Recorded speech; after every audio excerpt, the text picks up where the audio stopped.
Okay, so it's real simple. I wanted to hype someone the fuck up. And I don't know, it's something like in the air right now. A lot of people have like moments, if not long bouts of doubt or worry or depression. And I have positivity and energy to spare. So here we are. And I think we all need support. So I'm gonna do this. Also, P.S. This is a tea I designed. Oh my God, oh my God. And if you have a visual right now, this is what it looks like. This is a small package. This is a bigger package. This is bigger than that. I'm really freaking excited. It's called Carmen's Crown Chakra Tea. And right now the version is just like a little bit more pink. It's going to be more purple because I'm adjusting the recipe, but cheers. So good. This podcast is for anyone who is in the process of becoming. I hope that whoever is meant to hear what I have to say is listening. But as always, all the cunts to the front.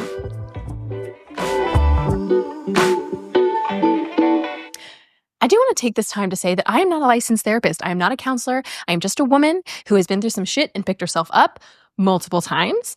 I feel peace. I feel joy every day. Not all day, every day, but like I want the same for people. I want the same for everyone because we all deserve to feel whole and amazing. So I'm Carmen Renee Flores. I'm your fucking hype woman today. Let's fucking get into it.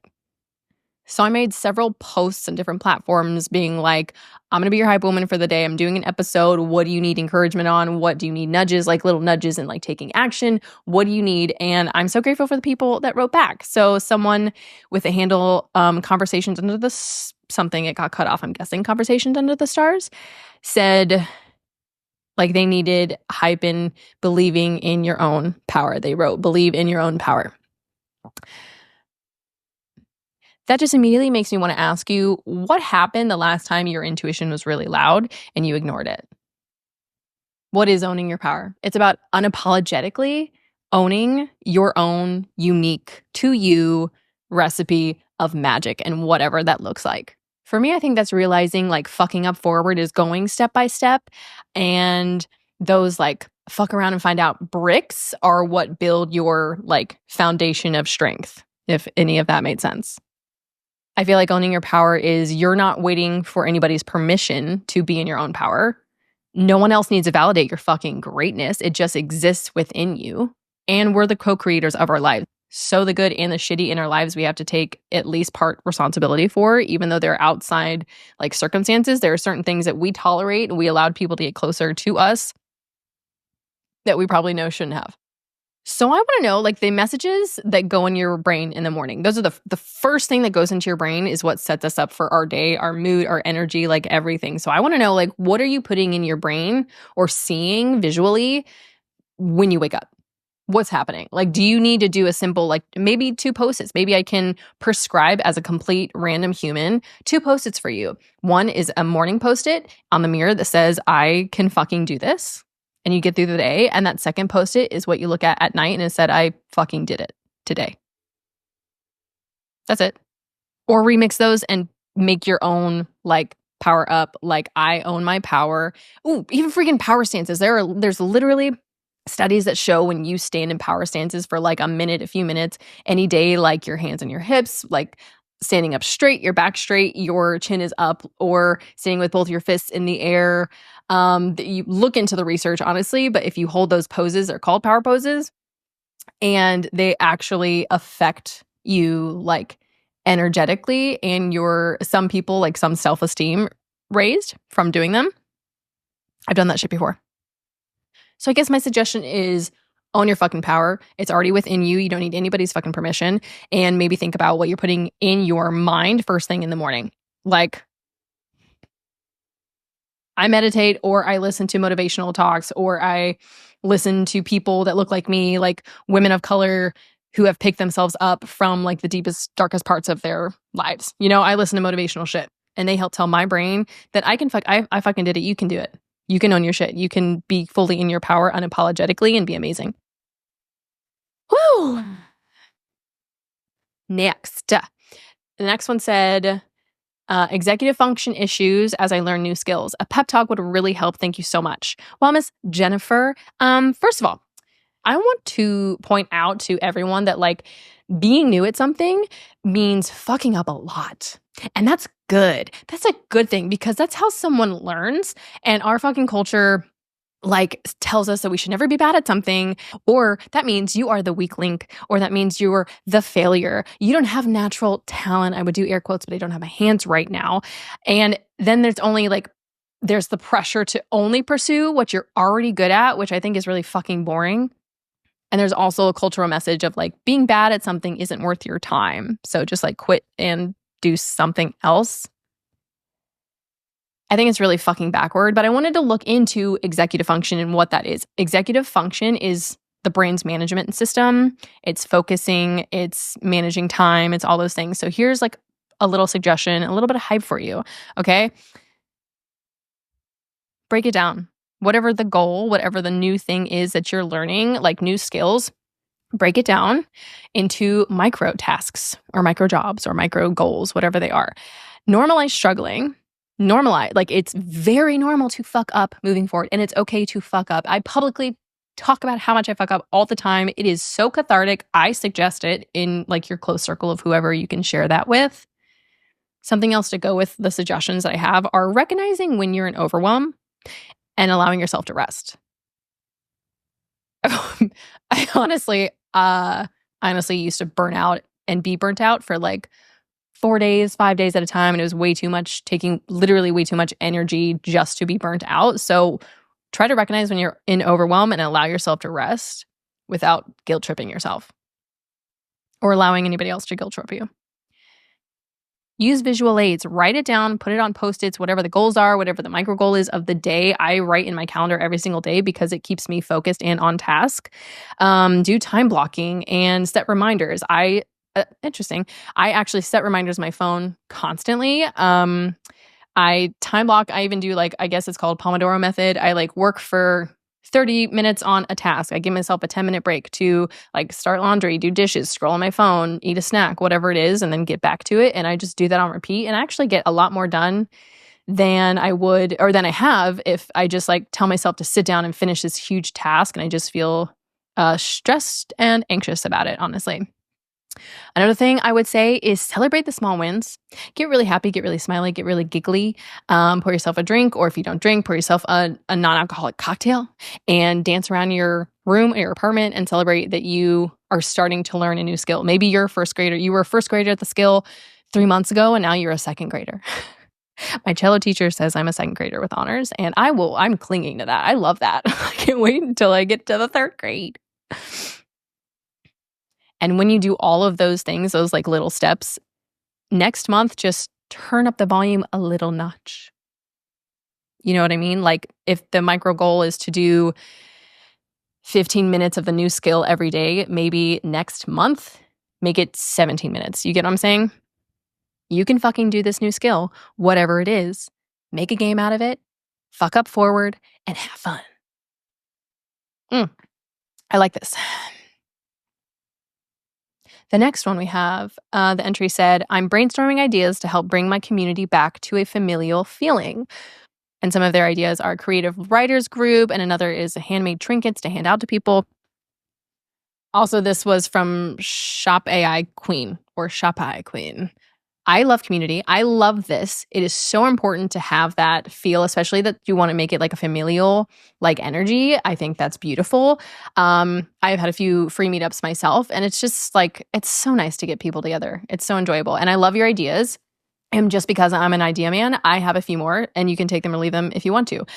Free meetups will go very, very far, by the way, because it's really hard to do. I'm in LA, so it's hard to find things to do or activities that don't cost like, like parking, entry, food, like drinks, whatever it is. Like, so anyway, free meetups will go a long way. You could do group walks, hikes, you could do book swaps, maybe like group support on just like making it through this time in the world. You could do sunset and sunrise gatherings. Those are beautiful. You could do potluck. This is like Speaking of familial feelings, like potluck picnics with a theme, you could do like nostalgic food or cultural food based on who's coming. You could bring the blankets. You could do a skill swap, like someone could teach yoga or knitting or cooking, or people could meet up if they have different skills. Or people with businesses, small businesses could meet up and do swap skills like, hey, I'll give you an hour of yoga if you give me an hour of investing advice or something like that. That's pretty cool. You could do an outdoor movie night if someone has a projector. You could rent one. You could have free crafting or creative space nights, game night, movement together, dances, walks. And also, here's a suggestion: if you're like thinking of doing this, just pull the fucking trigger. This is what I did when I started doing my like free meetups. I posted when I was going to announce the details first. So I said, "Hey, this is something that I'm gonna put together. Keep an eye out for details." Like I didn't have the date, I didn't have the where, when, who, anything. I just had the date of when I was announcing it, and it gave me a deadline of just picking one of the ideas. The deadline helps with follow through because it's accountability. And for me, most of the time, it works better to fire, aim, ready instead of ready, aim, fire. And that does help for a lot of people. The next one is from the Jerk Researcher. And it says, starting the darn thing that I'm procrastinating on because of ADHD dread. So I asked for more details on this because I wanted to be able to like support properly. And they said they need to take stuff that's written and turn it into deliverable for a client. Now, this gets deeper because they were thinking, like, what if I do a bad job and then I create for social and now I'm distracted? And it's this vicious cycle of needing to do the thing and not wrestling up the executive function to do it, and then repeat and then repeat. So immediately, do you have a deadline with this person? It's a client. So when you say client, I'm thinking they're paying you for service or for these deliverables. So do you have a deadline? Are they expecting it by a certain date? If you do not, if you have ADHD dread and like pressure, you need to have a deadline because we procrastinate until there's no other option but doing the thing. So if you don't have a deadline with this person, I would email this client immediately and say, I will have this to you by whatever 36 hours from now looks like. Like, I don't know how long it takes. If what you have to do literally only takes 3 hours to sit down and do, I would say tell them you're going to have it ready for them in 48 hours, and then you'll probably get to it 24 hours later. And also, you said you were worried about doing a bad job. So, like, just do it. Deliverables that are finished are better than not getting a product. And even if they don't like it, you have good customer service. If that's a client of yours, I'm guessing you provide customer service, and they say, I don't like it, and you can say, okay, no problem. Tell me what I need to do to make it better, and I'll have it to you in 48 hours. Blah. Anything worth doing is worth doing badly anyway. I would also say take the fear away by taking action. Set a timer for like 7 minutes, just 7 minutes, and then just start doing something that's related to those deliverables for 7 minutes. Usually with ADHD, if you get into the flow of something, even if you start it, like the action of starting it, it naturally starts rolling on its own and it's easier to do. I personally do like 33 minutes on, 11 minutes off. And that 11 minutes off, I'm either stretching, I go on a walk, I eat a snack, I start laundry, I do some other task. And the timers literally snap me out of whatever I'm doing because I can forget immediately and just keep going, right? Like the timers take me out and bring me back in at the same time. And also sometimes like gamifying my time makes it more fun, but it also makes me more focused and on top of things. I also have some ADHD tips based on research. So first is externalize the task. Make a visual reminder, write it down on a Post-it, put it down somewhere, and whether it's like the full task, the deadline, and then like the micro tasks, write them down. Have them in front of your face. Chunk it down. Make it into micro steps. Make this one big action that is really like terrifying and make it into tiny little doable actions. Make it fun and rewarding. That's based on research, which is really funny because I just talked about gamifying time. Yeah, it's kind of like that. Have a treat for yourself when you're done with it, or promise yourself an activity when it's finished. Like say the deadline is Tuesday at 3 and you have a massage planned for yourself Tuesday at 5:30 p.m. Something like that. Create urgency because it creates accountability. I already said that. If you don't have a deadline and it's just like waiting, it's just not going to get done. So make the deadline. This is something that's super helpful. Do a body double session. That works really well. Work alongside someone like virtually or in person. Or my friend just told me about this. There's co-working spaces, like streaming co-working spaces on like Twitch and stuff like that. I didn't know that existed. That's pretty cool. Also, with us ADHDers, we can go overwhelmed with like decision fatigue. So plan ahead. Plan the night before, the 2 days before, and write out these like little mini tasks. Say if you have 2 days to do the job, write down all the tasks over like 2 days, but don't have them in a specific order. So you can do a chunk on one day, the other chunk on the other day. Here's a hot tip: eliminate distractions from your work area. Sometimes I put my phone on airplane mode and I throw it behind me with a timer. Also, don't forget to be kind to yourself. You can fucking do this. Put into action any of the steps that I just gave you, mine or based on the research. You can fucking do this. It also feels so fucking good to like be a person of your word and deliver what something is owed to somebody else. Ooh, this one is from... Okay, she didn't mention if she wanted this to be anonymous, but it's a really important topic, so I'm going to say it's anonymous. They wrote, ending the 90% relationship, or maybe it's 10% binging on breadcrumbs. And I was like, hey, if you're comfortable, can you give me a few more details? And I got those. She wrote, in this, if it's not a hell yes, it's a no era. I feel that I have to end things and I want to. The deal was like they're with someone for 4 months. And this woman has a child, and that person that they're with is not sure that they want to parent because of like old wounds or like step parent or something. And she just kept writing and said, like, if it ends, like, I'm grateful to get out of something good because she used to be in toxic relationships where leaving was only leaving like the toxicity. And the very end, she wrote, needing some encouragement to end it. So I kind of feel like your own intuition is screaming, girl. But I do want to bring up 2 things. One, timing. 4 months. That's super soon. In general, that's super soon. And it's a really, really young relationship. So that for that person not to be sure, I feel like is a little fair and healthy. For me personally, not that anyone else has to have these beliefs. So I'm going to give you just like another different person example that, I don't even have the conversation about cohabitating, about living together with another person. That's not talking about like future. That's not talking about like, long-term things like marriage. I'm talking about the conversation about just living together and thinking about it and moving forward with it is not until like 2 years into a relationship. Also, my choices of like a timeline is based on like what I now know about building trust, relationships, patience, and like my own peace. So that is from my point of view. And I very much have the mindset of we have all the time in the world. There's no rush. We have all the time in the world. Like, it's okay, you know? Now, that's just the conversation. That's not even taking the action. So I do think that's like very young, and talking about like co-parenting, even though I know it's extremely important, is soon to me and maybe to the average person. Again, I am not a relationship counselor or a therapist, okay? This is a thought coming from a childless woman as well, okay? So timing, relationship aside, I'm going to give you some fun facts about moving forward. If you feel like in your heart, in your gut, your intuition is saying like, this is not for me, listen to it, and here's some support and encouragement. It's a numbers game, right? People say that there are 8 billion people in the world.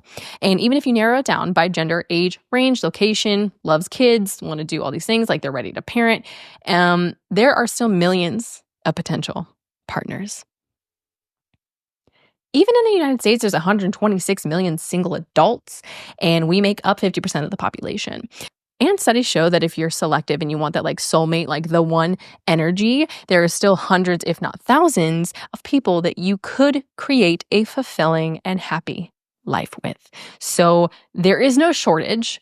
There's no shortage of people. There's no shortage of time. If you feel this is not for you in your gut and your knowing, then you can do this. Ending things is scary and sometimes sad, and that is your person, but you can fucking do this. You have options, you have time. You deserve the best, you deserve peace, you deserve someone that's completely in. I would honestly like go for a walk and voice record yourself, or maybe talk to a therapist if that's your vibe, or journal and ask yourself questions like, you looking for a reason to end it? Do you want to move a little fast? Does it not feel fast to you? Does it feel fast to them? Like, just do some of your own reflection too. I want to encourage you to do what you're called to do. The next one says, I've just started my own project in a field that is lucrative and successful only for very few people. And most people are like, you need to get a real job. And other comments like, yeah, but this isn't going to make you money. Get a job so you can do it as a hobby. And I just really need to know that I'm not completely insane and that it can work out.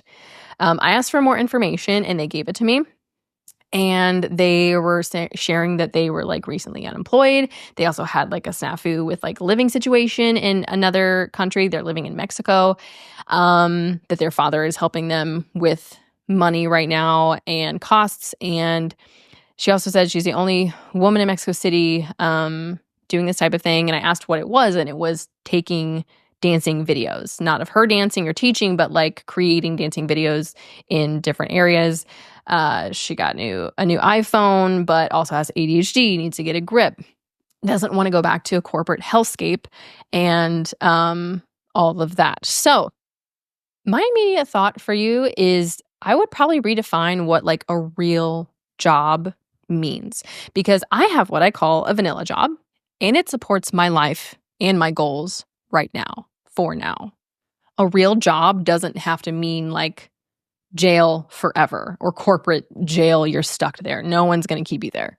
I would start thinking like it means consistent income. It means pride. It means confidence, because you are paying your costs of your own life without the influence of anyone else footing the bill.